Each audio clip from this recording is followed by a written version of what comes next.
안녕하세요. 복지정보, 생활정보, 건강정보부터 돈이 되는 일상생활들의 팁까지 정확한 정보로 꼼꼼하게 체크해서 빠짐없이 살펴봐드리는 복지도우미입니다. 대통령실에서 종부세 폐지를 포함한 전반적인 세금 제도 개편을 검토한다고 하는데 여당과 야당은 입장 차이가 극명한데요. 상속세 개편도 검토 중입니다. 현재 상속받을 때 세금을 내는 방식에서 벗어나 상속받은 자산을 처분할 때 발생한 이득에 대해 세금을 부과하는 방안 등이 논의되고 있습니다. 오늘 영상도 대한민국 모든 여러분에게 도움되는 영상이길 바라면서 구독, 좋아요 꼭 부탁드려요. 구독, 좋아요 설정하시면 빠른 정보 알림되고 행복한 일만 가득하실 거예요. 대통령실이 종합부동산세 종부세 폐지를 포함한 전반적인 세금 제도 개편을 검토한다고 합니다. 이 논의는 더불어민주당의 종부세 완화 제안에 이어 국민의힘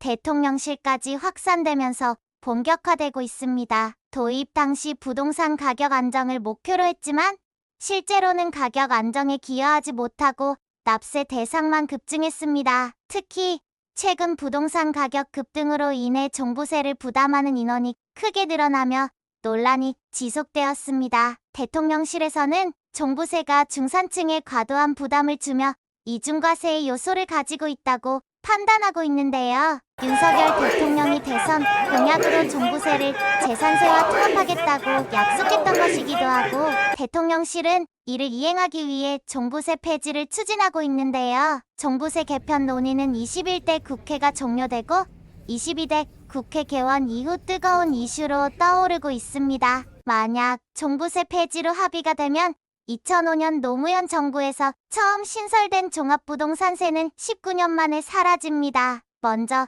세금은 국가에 내는 세금으로 수천 년 전 국가라는 개념이 있기 시작하면서부터 있는 제도입니다. 대한민국 국민의 4대 의무 중에서도 중요한 의무 중의 하나이기도 한데요. 크게 국세와 지방세로 나눠지는데 국세는 국세청에서 관리하며 지방세는 각 지자체에서 관리하는 세금을 말합니다. 온라인이 발달한 우리나라는 국세청 홈택스가 별도로 국세 관련 업무를 지원하고 있고 지방세의 경우는 서울과 인천, 부산은 이택스에서 다른 지방은 위택스에서 업무를 지원하고 있는데요. 세금의 종류에는 대표적인 국세인 종합소득세, 부가가치세, 원천세, 양도소득세, 상속세, 증여세, 종합주동산세, 법인세 등이 있습니다. 참고로 국세는 관세를 제외한 내국세라고 하며 위에서 언급한 것 외에도 임지세나 증권거래세, 주세, 농어촌특별세, 교육세, 교통세 등이 있으며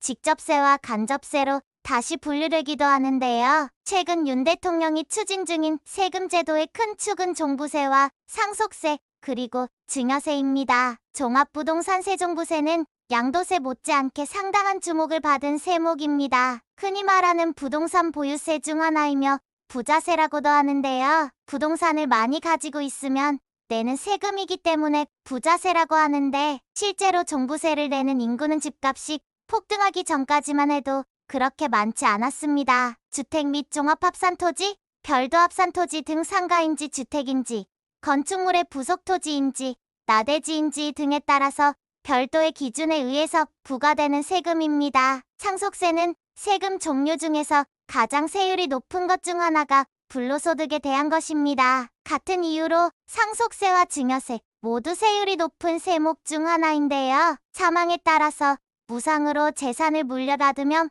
물려받은 재산에 대해서 부과되는 세금입니다. 일반적으로 부모가 사망하고 자녀가 상속받을 때를 말하고 재산을 물려받은 사람이 상속세를 내야 합니다. 증여세는 본인 외 다른 사람이 재산을 공짜로 준 경우 이를 받아도 세금이 부과하는 것이 바로 증여세인데요. 상속세와 마찬가지로 주로 부모님에게서 물려받는데 쉽게 말해서 부모님이 살아계시면서 준 것은 증여이고 돌아가신 다음 주는 것은 상속이 되는 것이라고 이해하면 쉽습니다. 사망 후 재산을 증여받는 사인증여라는 것이 있지만 사인증여도 상속세의 과세 대상 중 하나이기 때문에 같은 맥락이라고 보시면 됩니다. 대통령실에서 종부세 폐지를 포함한 전반적인 세금 제도 개편을 검토한다고 하는데 여당과 야당은 입장 차이가 극명한데요. 더불어민주당은 1주택자에 대한 종부세 완화를 주장하며 논의의 불씨를 지폈습니다. 이재명 대표와 박찬대 원내대표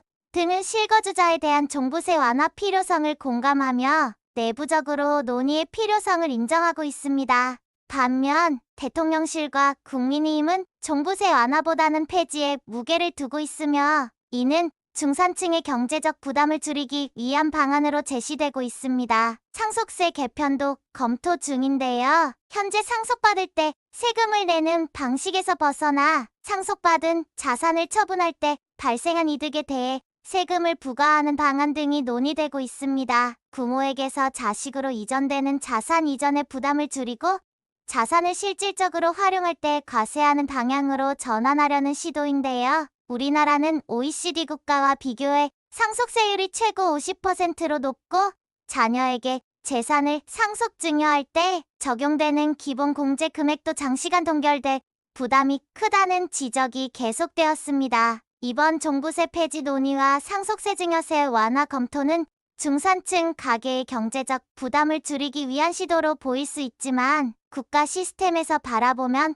가계 부채를 줄여주고 경제활동을 포기하지 않고 활발히 할 수 있도록 돕는 역할을 할 것으로도 본다고 하는데요. 1990년 이후 출생한 젊은 30대 이하 젊은 층의 부모가 쌓은 부동산을 자식에게 이전하는 부담을 줄여줘야 부자들의 해외 이민, 제도적 회피를 통한 탈세 방법을 회피하는 등의 방법도 없어져 사회 시스템이 더 건강해진다고 생각하는 것입니다. 더욱이 집값은 현재 젊은 세대가 근로소득으로 구입하기 어려운 가격으로 치솟아 국가 출생률 저하의 원인으로 지목되기도 합니다. 일식주 중 주거비용을 종부세 완화를 통해 일부 완화해주면 사회 초기 경제활동을 안정적으로 시작하고 출생률도 오르며 국가 경제에 도움이 된다고 보기 때문입니다. 때문에 대통령실과 여당은 종부세 폐지를 통해 세금 제도의 근본적인 개편을 추진하고 있으며 이는 윤석열 대통령의 공약 이행 차원에서도 중요한 의미를 가집니다. 하지만 구체적인 개편안 마련과 시행까지는 여러 이해관계자들의 의견 조율과 합의가 필요할 것 같습니다. 오늘도 좋은 정보가 되셨다면 힘이 되는 구독과 좋아요 꼭 부탁드리고요. 유익한 영상이었다면 소중한 분들께 공유 부탁드립니다. 행복한 하루 되세요.